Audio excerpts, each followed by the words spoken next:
माता विंध्यवासिनी को पुराणों में आद्या शक्ति कहा गया है, अर्थात जिनका न कोई आदि है और न कोई अंत है।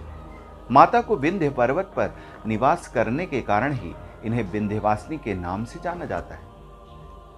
विंध्याचल को ही विस्तृत विंध्य पर्वत का केंद्रीय स्थान माना जाता है, क्योंकि इसी विंध्य धाम में भागीरथी गंगा और विंध्य पर्वत का संगम होता है, जो इसे मणिद्वीप बनाता है।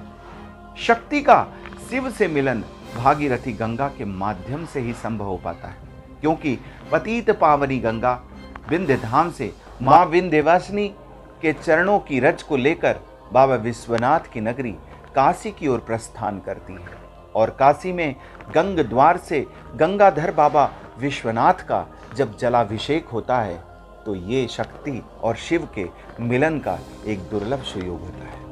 आपको बता दें, हजारों वर्षों से विंध्य क्षेत्र ज्ञान प्राप्त करने की तपोस्थली रहा है।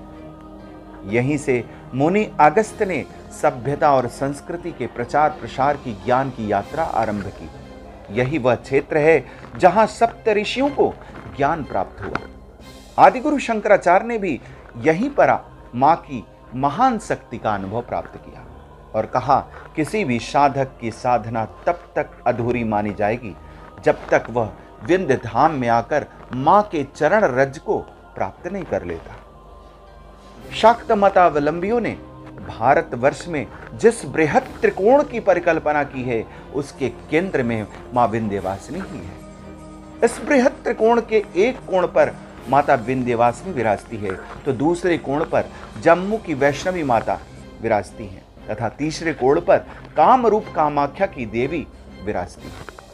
ऐसा माना जाता है कि केदारेश्वर शिव के तीनों नेत्रों के कोणों पर ही ये तीनों शक्तिपीठ विद्यमान है। ऐसा ही एक दुर्लभ त्रिकोण विंध्य क्षेत्र में भी स्थित है। इस त्रिकोण के मध्य में लक्ष्मी स्वरूपा इच्छा की देवी मां विंध्यवासिनी है, तथा दूसरे कोण पर काली खो वाली काली माता स्थिति प्रज्ञ क्रिया की देवी है। तो तीसरे कोण पर सरस्वती स्वरूपा ज्ञान की देवी मां अष्टभुजा विराजती है। पौराणिक मान्यता है कि विंध्यवासिनी के दर्शनोपरांत त्रिकोण यात्रा करने से जन्म जन्मांतर के पाप नष्ट हो जाते हैं। यह धाम, जिसे सिद्धिपीठ कहा जाता है, यह माता की कृपा शक्ति से अल्प समय में सिद्धियों को देने वाला है। इसीलिए विंध्याचल की भूमि पर भारतवर्ष के महान संतों ने अपनी साधना के क्षण बिताए हैं। इनमें आदिगुरु शंकराचार्य जी, स्वामी करपात्री जी महाराज, तैलंग स्वामी जी, अवधूत भगवान राम, माता आनंदमयी मां, महागुरु गोरखनाथ बाबा, योगीराज देवराहा बाबा जैसे संतों ने इस भूमि पर साधना की है। महोपाध्याय गोपीनाथ कविराज जी ने अपनी जीवन गाथा मेरी जीवन कथा अचिंत्य महाशक्ति की लीला में विंध्याचल में अपनी साधना के अनुभवों का वर्णन किया है। कविराज जी के अनन्य भक्त डॉक्टर भगवती शरण सिंह ने उनके संस्मरणों को अपनी पुस्तक मनीषी की लोक यात्रा में विस्तार से लिखा है। विंध्य क्षेत्र का कण कण दैवी ऊर्जा का स्रोत है। यहाँ साधना करने वाले को शीघ्र ही सिद्धियां प्राप्त हो जाती हैं। इस धाम में अनेकों रहस्य छिपे पड़े हैं।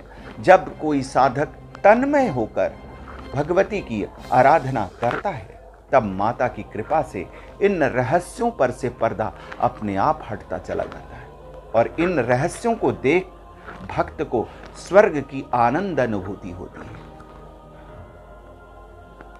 यहां देवी का अमोघ स्नेह व आशीर्वाद सदैव बरसता रहता है।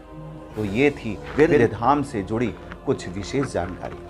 फिर मिलेंगे हम एक नए वीडियो में एक नई जानकारी को लेकर। तब तक के लिए दीजिए मिट्ठू मिश्रा को अनुमति। जय मां विंध्यवासिनी।